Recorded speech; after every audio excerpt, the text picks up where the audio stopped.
Hi, this is Richard Garfield with the Game Glimpse. Each week I'm going to bring you a game that I've been thinking about. I'll tell you what interests me in the game and maybe you'll be motivated to try it. If you've already tried it, maybe it'll give you stuff to think about, or just disagree with.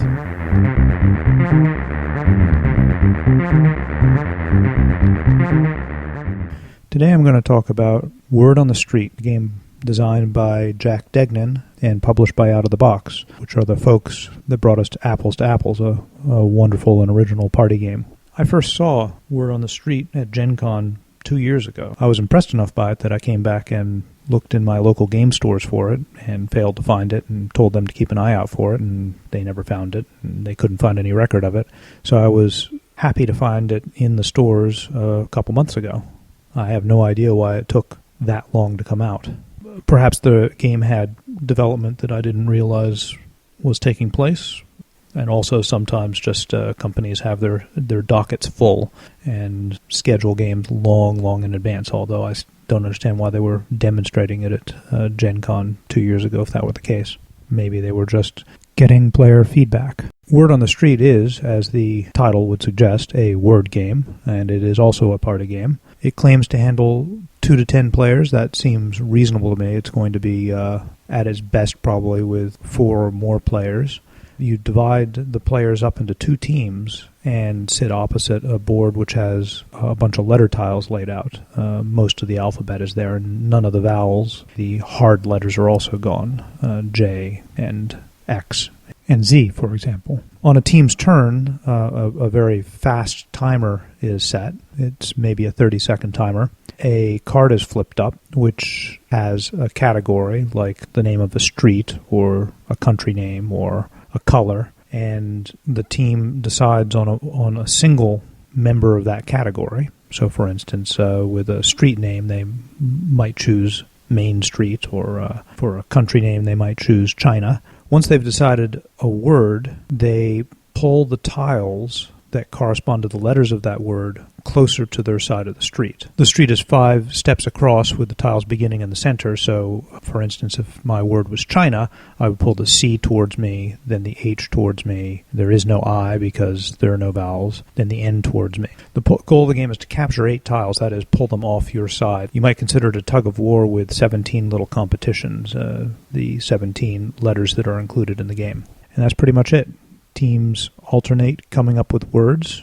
The words pull the letters closer to their side of the board, and if they're fortunate, capture the letters. The first team to get to 8 letters wins. Some players are intimidated by word games, and so making a party game out of one is sometimes risky business. By making it a collaborative team effort, it really helps that.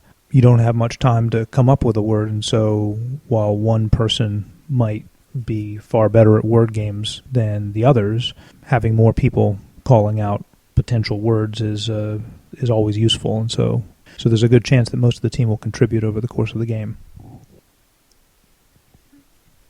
One of the really interesting parts of the game, which you might not anticipate at first, is that the value of the words change as the game unfolds. So at the beginning, words like goggles are terrific because they have 3 G's. They can capture that. The word goggle can capture a G immediately, and getting it off the table is great.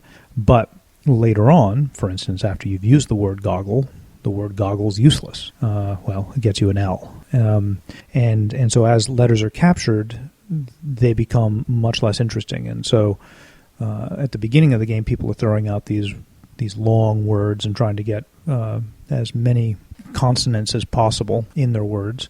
But towards the end, if they continue just using that strategy of throwing out long words, it's amusing that sometimes they'll throw out this enormous word and be able to pull a single tile towards them, or maybe even no tiles at all. This is more likely than you might suspect because the long words that leap to mind tend to have common letters in them, and the common letters are the ones that are captured. It is delightful when a surprisingly small word turns out to be the better word. For example, if you're coming up with animals and you're talking about doing wildebeest or springbok, and it turns out that dog is a better answer. To see how extreme this effect can be, Consider that at the end of a close game where each team has captured 7 tiles, there's only 3 tiles left, which means that only 3 consonants are relevant at all. So the teams can run through lots of words and not be able to move any of the remaining consonants. With games where you have to find members of a category, there's always the possibility of disputes, what counts as a legitimate member of that category. Since there's no final arbiter for that, there's a certain level of casualness which has to be used in a game like this. For example, what counts as a color? What is your group going to accept? Will they accept honeydew or tomato? Or you can go down the list of Crayola colors. There's some really wacky ones there. How about Purple Mountain's Majesty or Timberwolf? Certain groups will probably be very liberal in what they accept as a color. There's Tumbleweed. How's that for a good color? And other groups will be stricter and just go with the more basic colors. Groups will find their own level of precision for what counts as a word in a category, but there's nothing like a final reference that you find in a game like Scrabble, where before the game you pick a dictionary or more than one dictionary and use that as the final arbiter. There's nothing like that here. We play with a slight variation off the regular rules. The rules say that you can't use answers that are multiple words. We have started allowing multiple word answers because so many of the answers we give seem natural, like a villain being Lex Luthor or an exercise being jumping jacks. And then we allow players to score one of those words. I'm not sure if this will work in the long run for serious groups because it does seem like it might be abusable. For example, the earlier ridiculous color I gave, Purple Mountain's Majesty, under our rules, if you were accepting Crayola colors, you'd have to accept and then allow them to score, for example, Majesty. On the other hand, there doesn't seem anything wrong with allowing them to score jumping or jacks. Well, I suppose jumping is legitimately an exercise on its own. Jacks is a little weird. And now it's time for the kids' turn. Do you like word games? Nope, not really, but this one's good. Were there any words you came up with you're proud of? Marijuana. I didn't even know what marijuana was when I was your age. Sucks for you. Can you even spell marijuana? M-A-R-J-O and an A. No idea. Oh, that's good. I'm proud of you. Can you name a superhero? Yeah. The Hulk. Is that a good answer? No. Why not? Because you want to get words that are really long. You don't want to have a lot of vowels. Okay, then. What's a good superhero? Superman.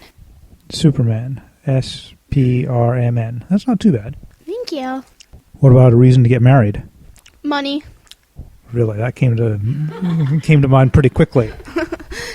Something that smells bad. Skylar. Skylar. Wow, that's pretty good. S-C-H-Y-L-R. Yeah, that's a lot of tiles. Thank you. Terry! And that's it. I hope you've enjoyed this week's Game Glimpse. Feel free to leave any comments you have. If you want to suggest any games, you can do that too.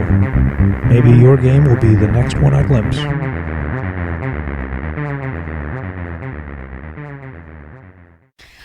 I enjoyed thinking. Oh, you liked thinking. No.